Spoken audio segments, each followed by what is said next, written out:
When you picture early humans, you probably imagine a rugged ancestor fearlessly spearing a woolly mammoth. It's the classic man the hunter myth we've been sold for decades. But the fossil record tells a much more embarrassing story. If you dropped our ancestors into the Pleistocene, they weren't the ones doing the chasing, they were the ones hiding in trees. We weren't the apex predators of the prehistoric world. We were actually its most desperate thieves. Close your eyes for a second.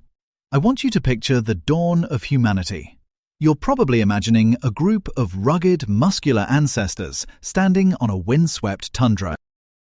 They're draped in furs, clutching sharp spears, and staring down a terrified woolly mammoth. It's the classic man the hunter tableau. The idea that from day one we were the apex predators, dominating the food chain through sheer grit and violence. Whatever you're picturing, erase it. The reality of our early existence was far less glamorous and far more desperate. If you actually dropped a human ancestor, let's say a Homo habilis, into the African savanna 2 million years ago, they wouldn't be the ones doing the chasing. Standing barely 4 feet tall and weighing less than a modern middle schooler, they were significantly smaller than the things that wanted to eat them. We possess 0 natural weapons. We don't have razor-sharp claws, our teeth are embarrassingly blunt, and our skin is so thin it might as well be tissue paper compared to a rhino's hide. Evolution essentially sent us into the most dangerous arena on Earth, wearing swimming trunks and holding a stick. Here's the thing though. For decades, museums and movies sold us this story of the noble savage conquering nature. But you've been lied to. The fossil record suggests that for a massive chunk of our history, we weren't the kings of the jungle. We were the nervous side characters trying not to get noticed. Paleontologists and anthropologists still fiercely debate the exact timeline of when we transitioned from prey to predator. But the evidence is mounting that early humans were actually occupying a niche much closer to a modern raccoon than a lion. We were opportunistic, skittish, and mostly terrified. While we like to imagine our ancestors bravely fighting off a saber-toothed cat like Dinophilis, the bite marks found on ancient hominid skulls tell a much sadder story. The cat won, and it wasn't even close. So, if we weren't killing the mammoth, how were we getting the steak? The answer lies in a strategy that is dignified, noble, and, frankly, a little gross. We were professional thieves. Picture the African savanna again. A leopard takes down an antelope. It eats the best parts, the liver, the heart, the soft muscle, and then drags the carcass into a tree to nap. Then the hyenas show up, cracking the smaller bones and stripping the rest of the meat. By the time an early human arrived at the scene, the carcass looked like a picked clean Thanksgiving turkey. For a long time, researchers looked at the earliest stone tools, those clunky, fist-sized rocks known as Oldowan choppers, and assumed they were weapons. But if you try to fight an angry warthog with a round rock, you're going to have a very bad day. These weren't swords, they were can openers. Now for the part nobody expects. Getting the leftovers was actually the best thing that could have happened to us. While the lions and hyenas were fighting over the muscle meat, they left behind the long bones, the femurs and humeri. To a predator without a sledgehammer for a hand, these are useless. But inside those bones is marrow, a dense, fatty, high-calorie sludge that is absolutely packed with energy. It's essentially nature's protein shake, sealed inside a calcium container that bacteria and flies can't touch. We didn't need to be faster than the lion, we just needed to be smarter than the bone. We occupied a unique ecological niche called the Marrow Niche. It's like finding a refrigerator full of food that nobody else has the key to, and we just happened to invent the key. This brings us to a rather uncomfortable piece of evidence found in our own bodies. Geneticists studying tapeworms have found that human-specific tapeworms diverged from those found in hyenas and big cats right around this time. That implies we were intimately sharing their lunch and their parasites. We were literally eating the slobber-covered scraps of other predators. However, scientists still argue whether we were passive scavengers or power scavengers. The passive camp thinks we waited politely in the bushes for hours until the coast was clear, essentially adhering to a prehistoric 5-hour rule. The power scavenging camp argues we were a bit more gangster about it, running in as a mob, throwing rocks and screaming to scare off a cheetah just long enough to grab a leg and run away. Imagine a group of hairless apes sprinting toward a deadly predator, stealing its dinner and sprinting away before it realizes what happened. It wasn't glorious combat, it was a high-stakes heist. And this high-fat diet of stolen marrow provided the exact fuel injection our brains needed to start getting bigger, which eventually allowed us to come up with even worse ideas. If you tried to build a civilization solely on the strategy of wait for a leopard to finish lunch and then steal its leftovers, you'd run into a massive problem pretty quickly: supply chain issues. The reality of predation is that it's incredibly inconsistent. Even the best hunters in Africa fail more often than they succeed. If early humans were relying 100% on meat to fuel their expanding brains, they would have starved to death on a regular basis. So, what did we eat on the Tuesday, Wednesday, and Thursday when the lions didn't catch anything? We ate the stuff that couldn't run away. While the man-the-hunter image gets all the glory because, let's be honest, a statue of a guy holding a spear looks cooler than a statue of a guy holding a yam, the caloric backbone of early human survival was plant matter, specifically tubers. We're talking about underground storage organs, USOs, the ancient, ugly, fibrous ancestors of modern potatoes and carrots.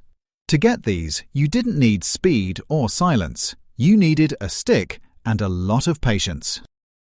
This is where the true genius of early humanity shines. We figured out that while the savanna grass dries up and dies in the dry season, the plants store all their energy in wet, starchy lumps underground.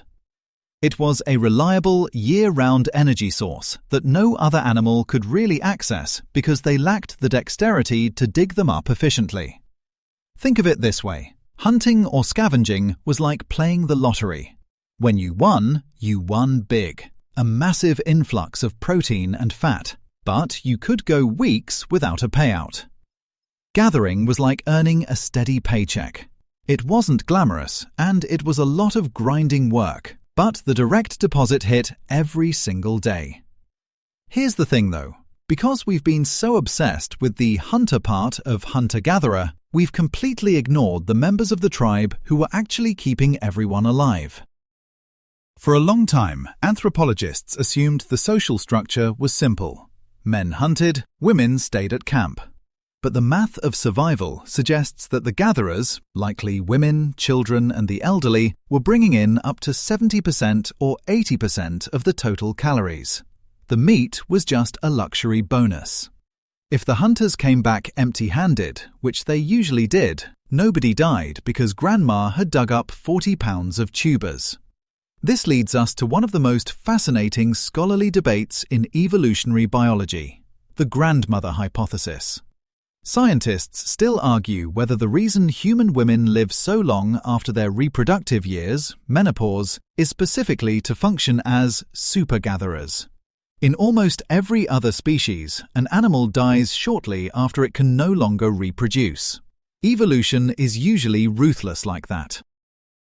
But human females live for decades longer. The theory goes that these older women were the reservoirs of knowledge remembering where the water was during the last drought, or which berries killed Uncle Bob, and they provided the caloric surplus that allowed their daughters to wean babies sooner and have more children. So, while the men were out playing high-stakes poker with hyenas, the grandmothers were essentially funding the entire operation. And if you need physical proof that we are built for this, just run your tongue over your teeth.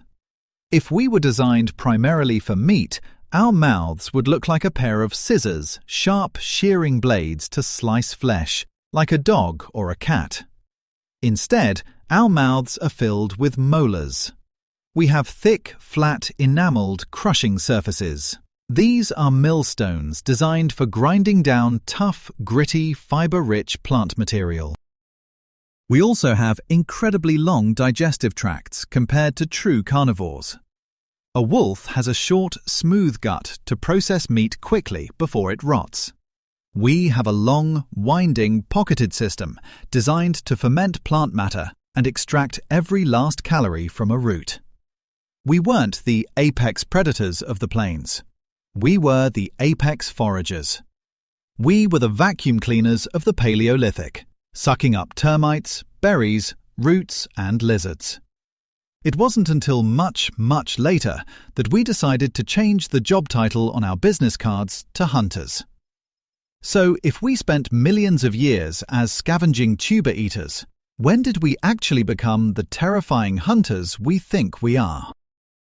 The pivot didn't happen because we suddenly got stronger. It happened because we learned how to hack our own biology. We became the terminators of the animal kingdom. Think about a cheetah. It's the fastest land animal on Earth, capable of 0 to 60 speeds that rival a sports car. But it can only keep that up for about 30 seconds before its engine overheats and it has to stop.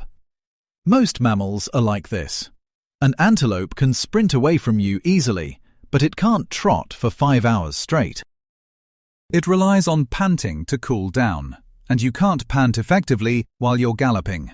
It's a physiological bottleneck. Humans, on the other hand, are weirdly wet. We are the only primate that is almost entirely hairless and covered in millions of eccrine sweat glands. We are basically walking water cooling systems. This allowed us to invent a hunting style that is arguably more sadistic than just biting something's throat out.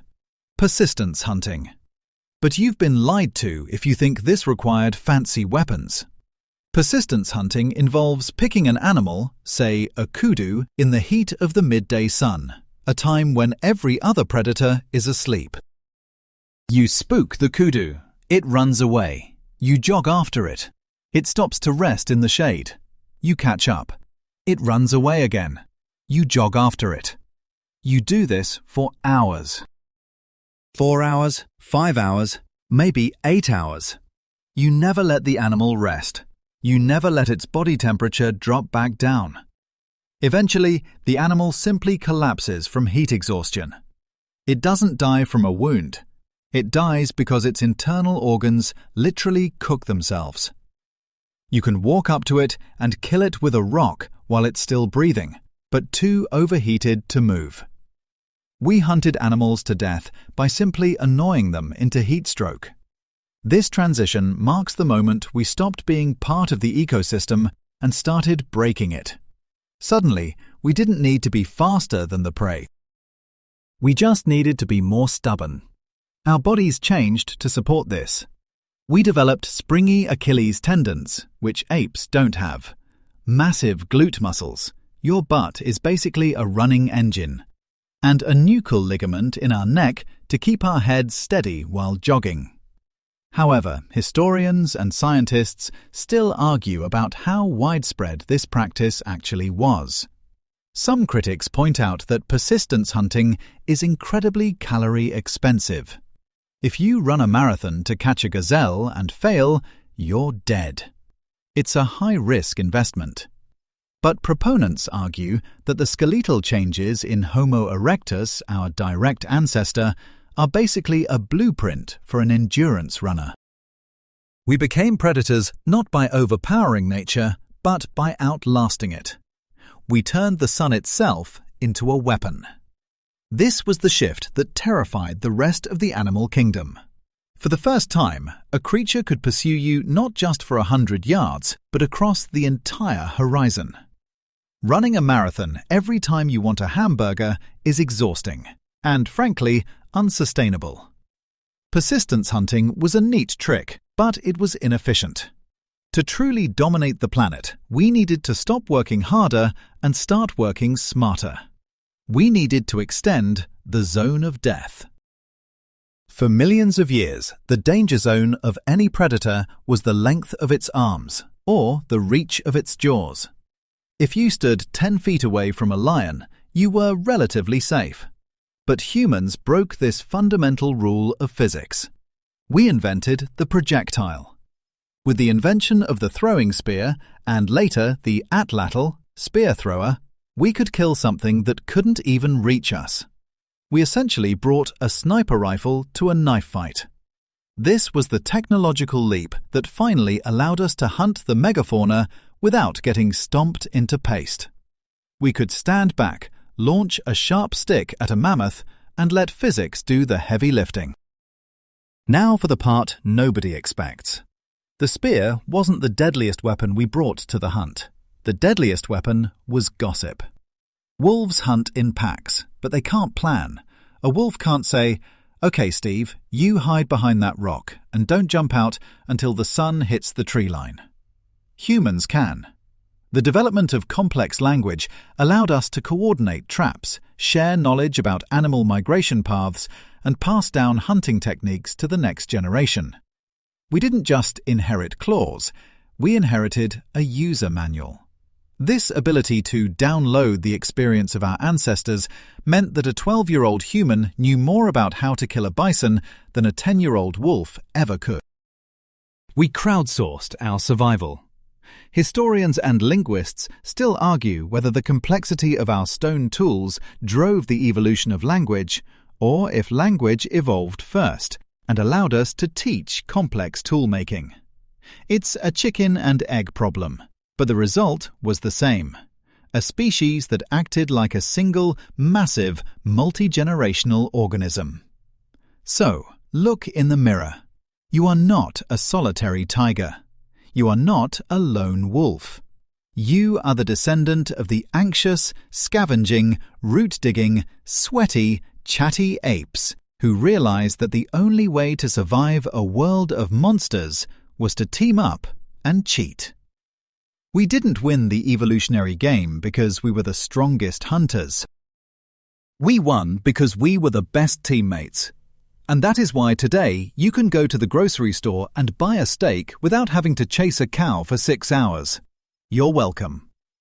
We've traveled from the marrow-sucking scavenger to the persistence runner, and finally to the cooperative apex predator. It turns out the hunter myth is just that, a myth that ignores the millions of years of grit, gathering, and cleverness that actually got us here. If you enjoyed this deep dive into our prehistoric pantry, hit that subscribe button and let me know in the comments, would you survive the persistence hunt, or are you sticking with the tubers? Thanks for watching.